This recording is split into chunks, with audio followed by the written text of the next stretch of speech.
Telugu Desam party దాడి తర్వాత వైఎస్ఆర్సీపీ కాపు నేత అంబటి రాంబాబుకు కాపుల్లో మద్దతు పెరుగుతోంది.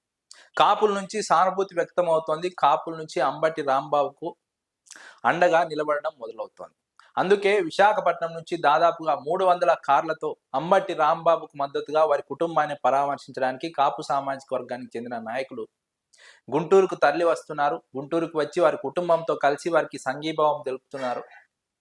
కాపులంతా అంబటి రాంబాబు కుటుంబానికి అండగా ఉన్నారని ప్రకటించే ప్రయత్నం చేస్తున్నారు. తెలుగుదేశం పార్టీలో జరిగినటువంటి ఈ దాడిని కాపు సమాజం మొత్తం తీవ్రంగా ఖండిస్తోంది. అందుకే కాపు నాయకులు కాపు సమాజం మొత్తం అండగా ఉందని చెప్పే ప్రయత్నం చేస్తున్నారు. సంఘీభావం ప్రకటించే ప్రయత్నం చేస్తున్నారు. వందల మంది వచ్చి మీరు దాడి చేశారు, కానీ మేము వేల మంది వచ్చి కాపు నేత అంబటి రాంబాబుకు మద్దతుగా ఉంటామని కాపు సమాజం ప్రకటిస్తోంది. కాపు నేతలు వివిధ ప్రాంతాల నుంచి తరలి వస్తున్నారు. ఇప్పటికే ముద్రగడ పద్మనాభం, జక్కంబూడి ఫ్యామిలీ, అదేవిధంగా కీలకమైనటువంటి కాపు నాయకులంతా కూడా అంబటి రాంబాబుకు మద్దతు తెలిపారు. వారి కుటుంబానికి అండగా నిలబడ్డారు. అన్ని రకాలుగా సహాయ సహకారాలు అందించేందుకు ముందుకు వచ్చారు. ఒకవైపు వైఎస్ఆర్సీపీ పార్టీ పరంగా అన్ని రకాల సహాయ సహకారాలు అందిస్తూ ఉంటే, మరోవైపు కాపు సమాజం మొత్తం అంబటి రాంబాబుకు అండగా నిలబడే ప్రయత్నం చేస్తోంది. ఆత్మస్థైర్యం ఇచ్చే ప్రయత్నం చేస్తోంది. ఆత్మ బంధువుల నిలబడే ప్రయత్నం చేయడం ఇక్కడ చాలా కీలకమైనటువంటి పరిణామం, ఆసక్తికర పరిణామం.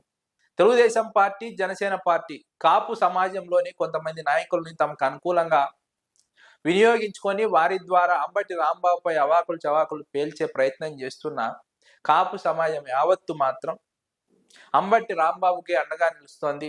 ఈ దాడిని తీవ్రంగా ఖండిస్తోంది. ఎప్పుడూ లేని విధంగా ఈ స్థాయి దాడి జరగడాన్ని ఆ సమాజం మొత్తం ఖండిస్తోంది. అందుకే కాపులంతా వందల కార్లలో వందలాది మంది, వేలాది మంది అంబటి రాంబాబుకు అండగా నిలబడుతున్నారు. మద్దతుగా తరలి వస్తున్నారు. గుంటూరుకు తరలి వస్తున్నారు. ఇది ఎప్పుడూ చూడనటువంటి పరిణామం రాజకీయాల్లో. కాపు సమాజంపై ఈ స్థాయిలో ఎప్పుడు దాడి జరగలేదని కాపుల్లో ఒక ఆందోళన ఉంది. అందుకే అంబటి రాంబాబుకు సానుభూతి ప్రకటించే ప్రయత్నం చేస్తున్నారు. అండగా నిలిచే ప్రయత్నం చేస్తున్నారు.